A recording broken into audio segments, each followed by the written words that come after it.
Hey, friends, and welcome back to the Pornable Books podcast. I am LaShawn, your host, and I come to you the week before Thanksgiving, starting to think about cooking all of that food. Well, let me change that. For Thanksgiving, I don't cook the turkey. My husband loves to smoke meat, and Thanksgiving is his time to smoke a turkey. And I'm not going to deny him the joy of smoking a large piece of meat. So he will smoke the turkey and I will cook all of the sides. My son's 16th birthday is the day before Thanksgiving. So there will be leftover cake at least for Thanksgiving, along with all the sides. But my husband has weirdly requested a banana pudding and a sweet potato pie, which I'm trying to talk him out of because we don't need all that. That is like, no, we don't need all that. But I'm looking forward to the sides as I always do, the turkey too, and the birthday cake and the banana pudding.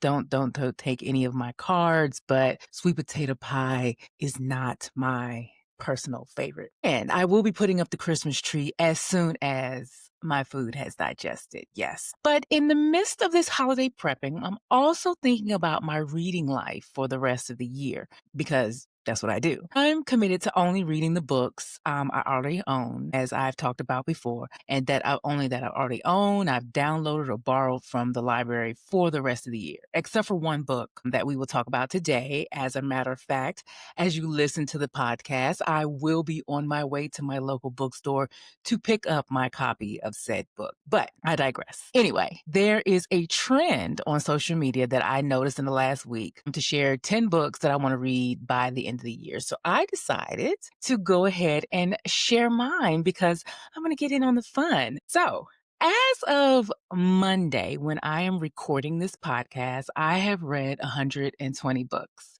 So if I get through this list in the year at about 130 or so, not counting the random romances on Kindle Unlimited and rereads of my favorite books that happen throughout the year that I rarely add to my total count. It should be around 130, which was way more than I expected to read this year, if I'm honest. I usually average around 100 or so a year, but this year I think because I had more dedicated reading time that accounts for that number, which I will talk about more about that on another episode because I really think that made a big difference in my reading life and the quality of my reading life this year also. So fun fact before we get started, I have actually started 50% of the books on this list. Do with that what you will. But anyway, let's get into these 10 books that I want to read before the end of the year. My end of the year, 10 before the end of the year, TBR. Let's get into it. The first book on my list is Amity by Nathan Harris. The premise.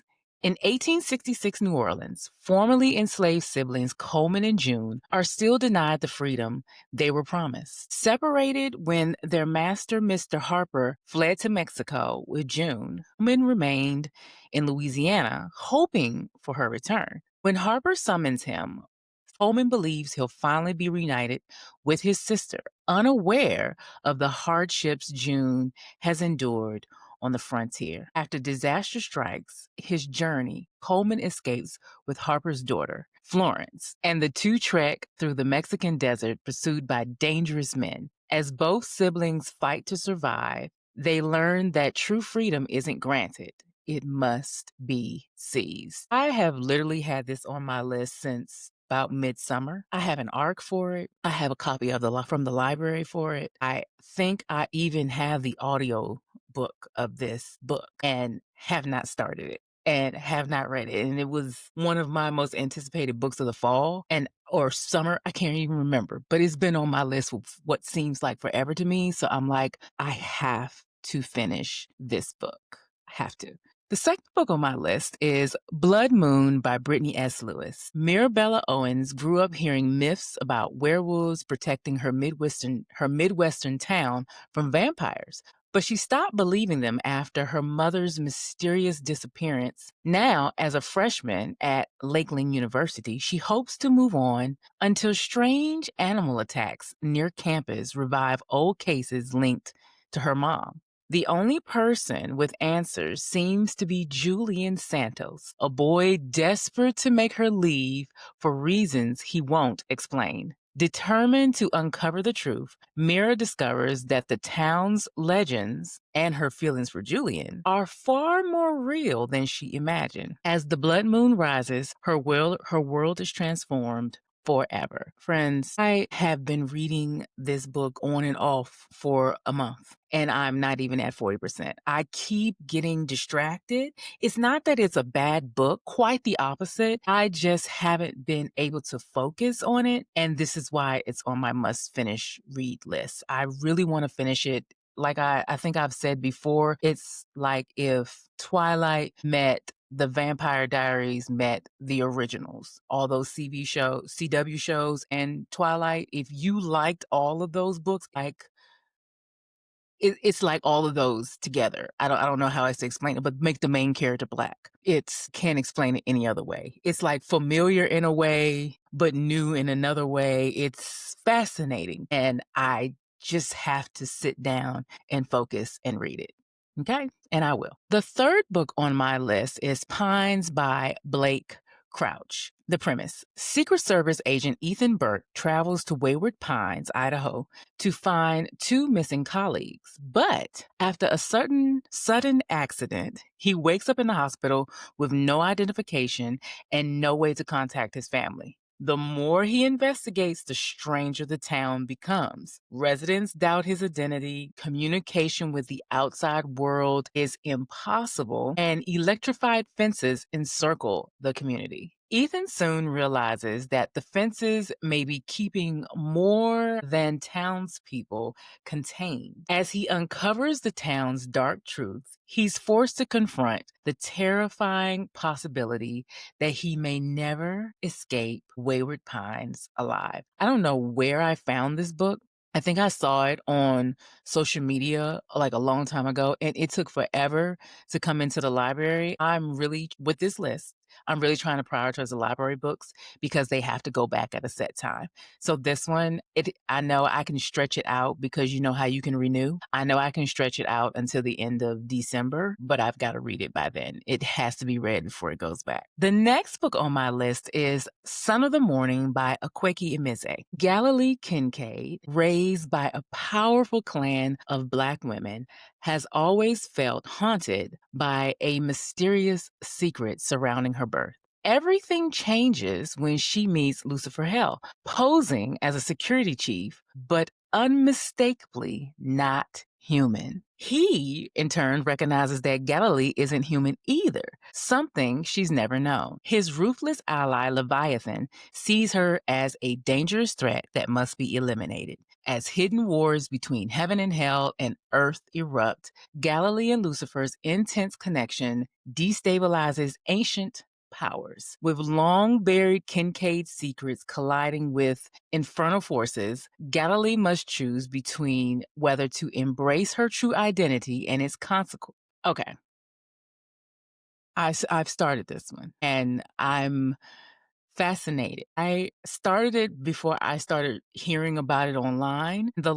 Yesterday, I heard somebody label this as Bible porn, and now I can't get that out of my head. Because if you've read the Bible or you know of any biblical information at all, you know Galilee is in the Bible and Lucifer, of course. And having read up until where I've read, read.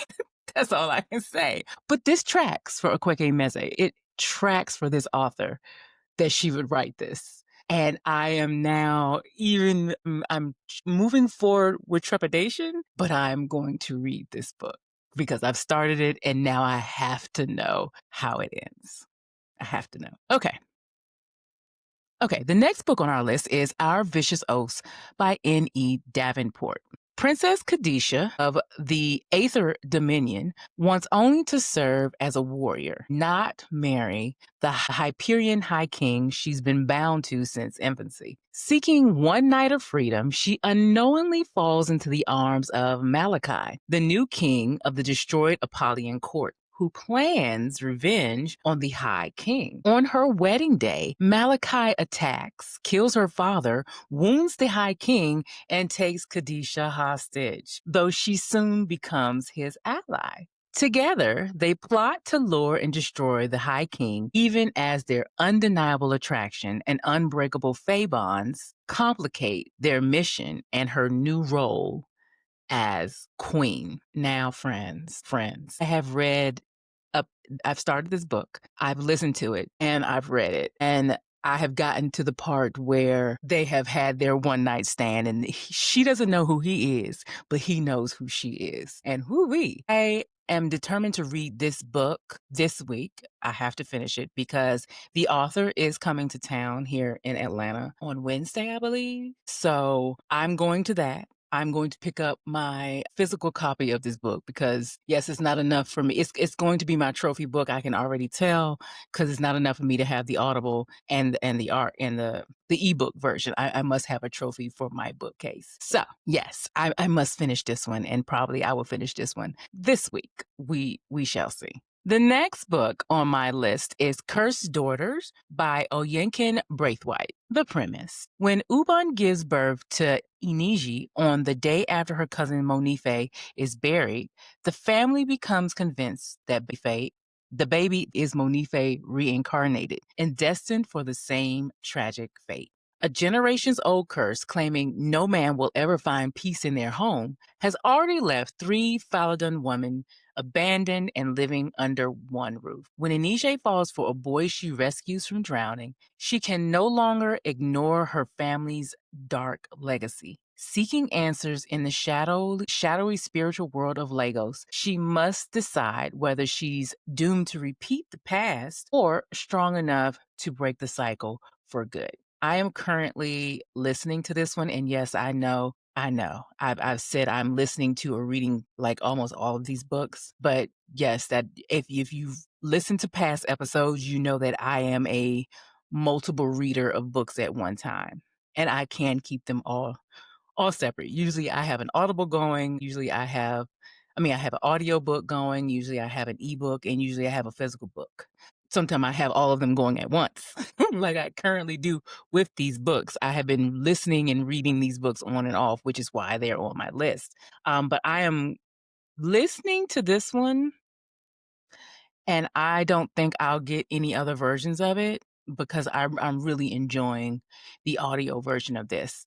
I'm using my Spotify credits for this book, and it's working out quite well. The next book on my list is The 10-Year Affair by Erin Summers.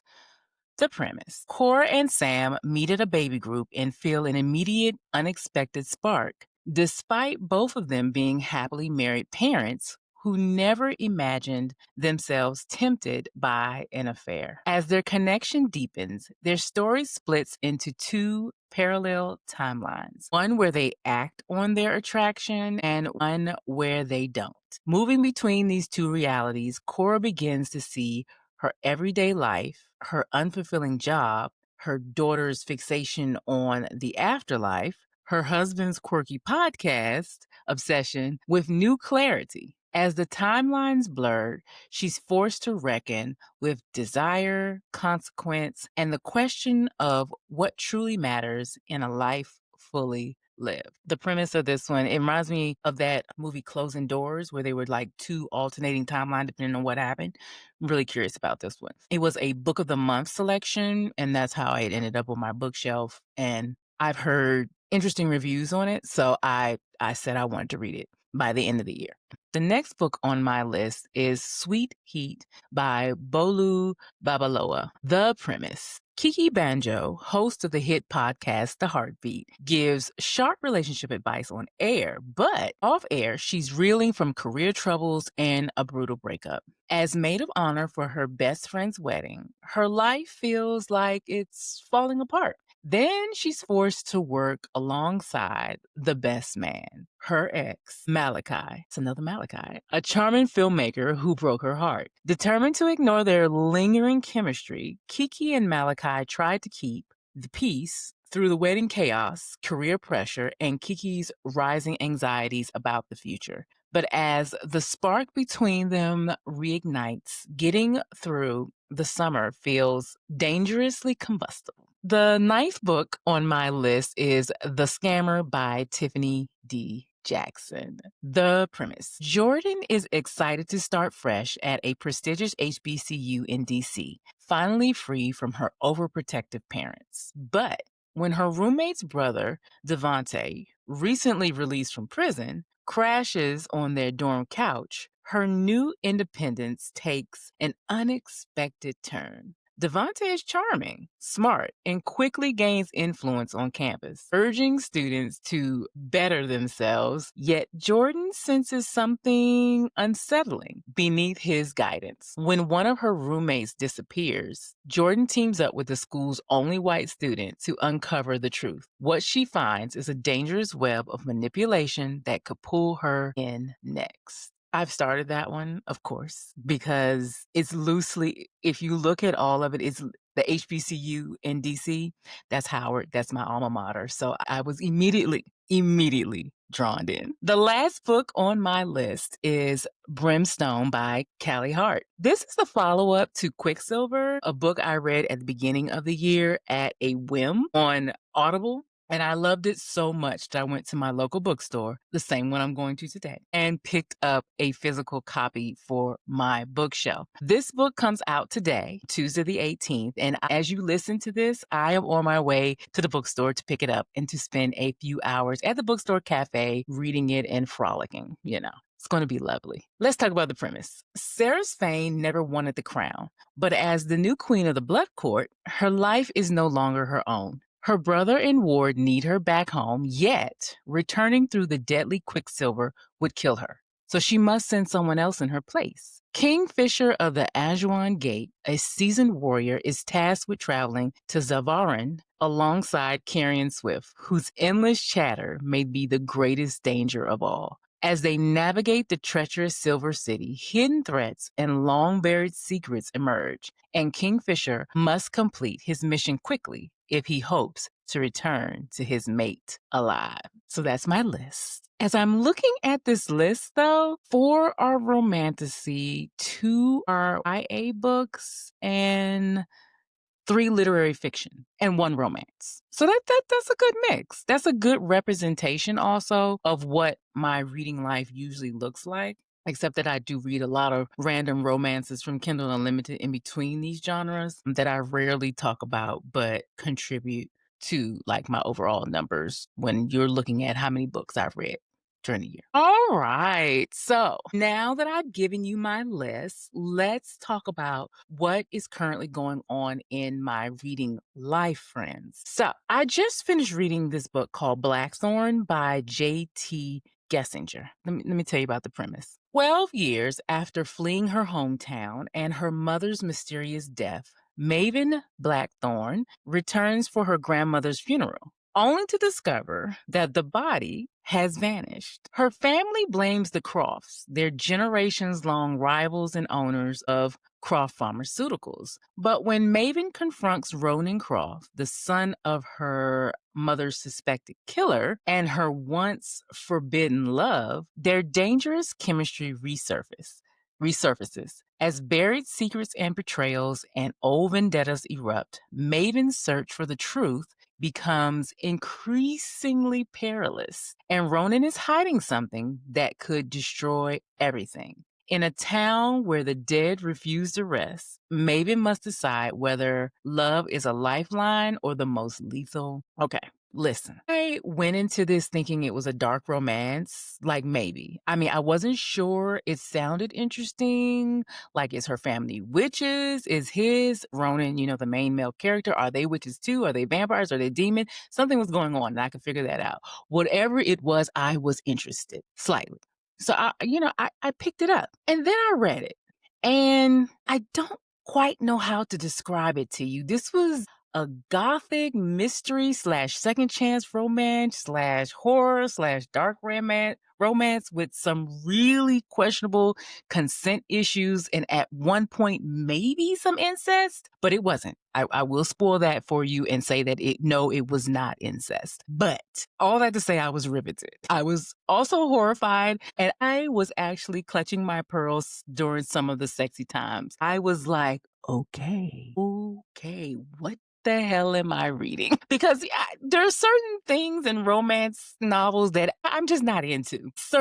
Just some things that there's just not my cup of tea. But, whatever floats your boat, that's good for you. But usually for me, it's just not for me. But I have been trying to branch out in my romance reading life because I've read a lot and sometimes it runs together. And I try to do new things and read new things. But when I do, I'm reminded why I don't. So when I got to the end, even though I guess it concluded well, my first thought was that was weird. Because frankly, I still don't know, if I'm honest, what was real in the story and what was all in Maven's mind. The only thing that I can say in fact was real was that Maven and Ronan loved each other. That it was a classic lifelong miscommunication, I guess. But it was weird. And I don't know whether to give this a 3.5 or a 4. I do not know. Anyway, I am currently reading at the time of this recording, like I said, Our Vicious Oaths from my list. I am listening and reading my advanced reader copy at the same time to hurry it along so that I am finished by the time the author gets here in Atlanta later this week. Next up on my TBR is Brimstone, which of course comes out today. So I will be reading more than one book at a time, but again, what else is new around here? I figured that those two books will take me through the end of the week, along with my book from the book club, Ain't Nobody's Business If I Do by Valerie Wilson Wesley. And I am also reading a Kindle Unlimited book. What is it? Let me see. I'm going to look right now. It's called Love Arranged. It is like a part of a series by Laura Asher, The Lakefront Billionaires. It's just one of those Kindle Unlimited books that I've read over the years. The new one came out this summer, I think, and I just picked it up. So it's like my in-between book. Like when I just don't have anything to focus on, I read that. Like when I'm finished reading it's just my in-between book. Oh, and speaking of book club, the next episode of Portable Books Pod, I am announcing the theme for next year. And of course, there will be a Black Friday Cyber Monday deal going for new memberships for our book club. The fee is minimal. Guys, I'm charging $5 a month for this. And that is mainly for my Zoom, to pay for the Zoom. And it helps me for my time, especially for our next year's, because every week we have different discussions in Substack, and putting that together, and especially next year with the books that we are going to be reading, I need to be compensated for my time. That's all. But anyway, stay tuned for that announcement again next week. I'm kind of excited, and I will give you a clue. It's all one author. The author is a Pulitzer Prize winning author, Nobel Prize winner, Presidential Medal of Freedom recipient. I mean, take a guess, and tune in next week to see if you are right. Okay. All right, friends, that is all I have for you today. As always, if you enjoyed listening, I'd love it if you would follow me on Apple Podcasts or your favorite podcast platform. And if you have a minute, please think about you leaving a review on Apple Podcasts or sharing the podcast on social media. It helps us to grow and find other bookish friends. And if you'd like to connect with me, you can email me at pornoverbookspod@gmail.com. And you can also connect with me over on Instagram at LaShawn Wiltz and on TikTok with the same name. Oh, one more thing. If you are looking for gifts for the book lover in your life, go to my Substack, Letters to LaShawn, and today's letter is a gift guide for book lovers. And there are lots of things on there that you can buy the book lover in your life or yourself. Just a thought. Okay. Thanks again for listening, and I will talk to you later, friend. Bye.